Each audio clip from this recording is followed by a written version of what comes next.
બધાને નમસ્તે અને ચોથા મોડ્યુલમાં આપનું સ્વાગત છે, જે વોટ્સએપ પર તમારા બિઝનેસને બનાવવા અને વધારવા વિશે છે.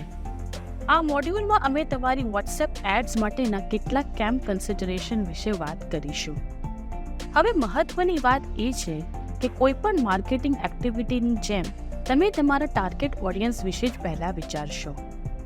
આનો અર્થ એ છે કે તમે નવા કસ્ટમર્સ માટે લીડ્સ જનરેટ કરવા પર ધ્યાન કેન્દ્રિત કરવા માંગો છો. તમે કોર ટાર્ગેટનો ઉપયોગ કરી શકો છો અથવા તમે લોકોના લુકલ લાઇક ઓડિયન્સ ક્રિએટ કરી શકો છો, જેથી તમે નવા કસ્ટમર્સ શોધી શકો અથવા તમે એવા લોકો સાથે ફોલોઅપ કરવા માંગો છો જેમણે તમારા બિઝનેસમાં પહેલેથી જ રસ દર્શાવ્યો છે. આનો અર્થ એ છે કે તેઓ પહેલેથી જ ફેસબુક અને ઇન્સ્ટાગ્રામ પર તમારા કન્ટેન્ટ સાથે વેબસાઇટની વિઝિટ લઈ ચૂક્યા છે. તે તમારા માટે ખૂબ જ મહત્વપૂર્ણ છે કે તમે નક્કી કરો કે તમે કેવા પ્રકારની એક્ટિવિટી કરવાનું આયોજન કરી રહ્યા છો અને એ તમારી જાહેરાતો આકર્ષક લાગે ને તે મેઇન યુએસપી ધ્યાન આપે તેની ખાતરી કરવા માટે તમે ત્યાં સુધી તમારી એડ સેટ કરતા રહો. તો ડિસ્ક્રિપ્ટિવ વિઝ્યુઅલ્સ અને ટેક્સ્ટનો ઉપયોગ કરો, જેથી યુઝર એ સમજી શકે કે તમારી પ્રોડક્ટ શેના વિશે છે અને તેમને તમારી સાથે ચેટ કરવાનું એક કારણ પણ મળે. તે ખૂબ જ સ્પષ્ટ હોવું જોઈએ જેથી કરીને લોકો તેના ઉપર ક્લિક કરી શકે અને તેઓ વોટ્સએપ પર તમારી સાથે વાતચીત કરી શકે. તેથી આ એક ખૂબ જ એન્ગેજિંગ એક્ટિવિટી હશે તે નક્કી છે. તેથી જ્યારે પણ એડ સેટ કરવા જઈ રહ્યા હોય તો એક ખાતરી કરો કે વિઝ્યુઅલ સારા હોય, તેવા એક ડિસ્ક્રિપ્ટિવ ટેક્સ્ટ અને એક કોલ ટુ એક્શન હોય, જે એમ કહે કે સેન્ડ મેસેજ અને તમને અમુક રીતે જણાવો કે તેઓ વોટ્સએપ પર વધુ ડિટેલ માહિતી આપવાના છે. પછી આના સિવાય જ્યારે પણ તમે વોટ્સએપ પર એડવર્ટાઇઝમેન્ટ ચલાવશો તો તમે યોગ્ય પ્લેસમેન્ટનો ઉપયોગ કરશો.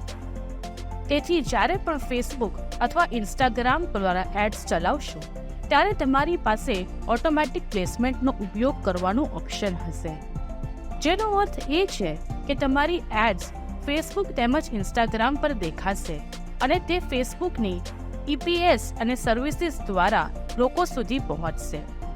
તો હંમેશા તેનો અને સાથે તમારા ઓટોમેટિક પ્લેસમેન્ટ્સનો પણ લાભ લો, જેથી તે તમારા મલ્ટિપલ ઓપ્શન્સમાં દેખાય.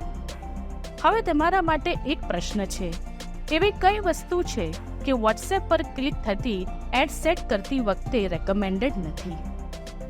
મેસેજિંગના ઓબ્જેક્ટિવનો ઉપયોગ કરવો અથવા વોટ્સએપનો બિઝનેસ એપ્લિકેશનનો ઉપયોગ કરવો અથવા વધુ સારા પરિણામો માટે પ્લેસમેન્ટ તરીકે ફક્ત ઇન્સ્ટાગ્રામનો ઉપયોગ કરવો અથવા આમાંથી કોઈ પણ નહીં જે રેકમેન્ડ નથી છે તે ત્રીજો ઓપ્શન.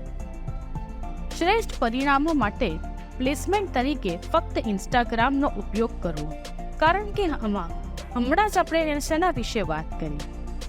અમે શક્ય તેટલી વધુ વિઝિબિલિટી ઈચ્છીએ છીએ, જેથી ઓટોમેટિક પ્લેસમેન્ટ્સ ફાયદાકારક હોય અને પ્લેસમેન્ટ્સ એવી વસ્તુ છે કે જેની પર આપણે નજર રાખવા માંગીએ છીએ, બરાબર ને? અને ફેસબુકની જેમ તમે ઇન્સ્ટાગ્રામ એડ્સ પણ ચલાવી શકો છો તે વોટ્સએપ પર ક્લિક થાય છે. તમારે ફક્ત બૂસ્ટ પોસ્ટ પર ક્લિક કરીને ઇન્સ્ટાગ્રામ પોસ્ટને એક્ટિવેટ એડવર્ટાઇઝમેન્ટમાં ફેરવવાનું છે. હવે થોડા સરળ સ્ટેપ્સમાં તમે એક પોસ્ટને એક એડમાં ફેરવી શકો છો, જે આ લોકો દ્વારા શોધાશે કે જેને સાથે જોડાવવા માંગે છે. હવે તમારે શું કરવાનું છે?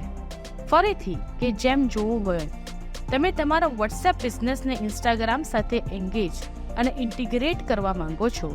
તે માટે તમારે પ્રથમ એ વસ્તુ કરવાની જરૂર પડશે કે તમારે તમારું વોટ્સએપ બિઝનેસ એકાઉન્ટ ક્રિએટ કરવું પડશે. પછી તમારી પ્રોફેશનલ પ્રોફાઇલ પર જાઓ, પછી એડિટ પ્રોફાઇલ પર ક્લિક કરો, ક્રિએટ ઓપ્શન સિલેક્ટ કરો, તમારો વોટ્સએપ નંબર દાખલ કરો અને બસ તમે ઇન્સ્ટાગ્રામ મોબાઈલ એપ દ્વારા જ એડ સેટ કરી શકશો કે જેને વોટ્સએપ પર ક્લિક કરતા જ લોકો તમારી સાથે ત્યાં ચેટ કરી શકશે. આગામી વિડીયો પર મળીએ.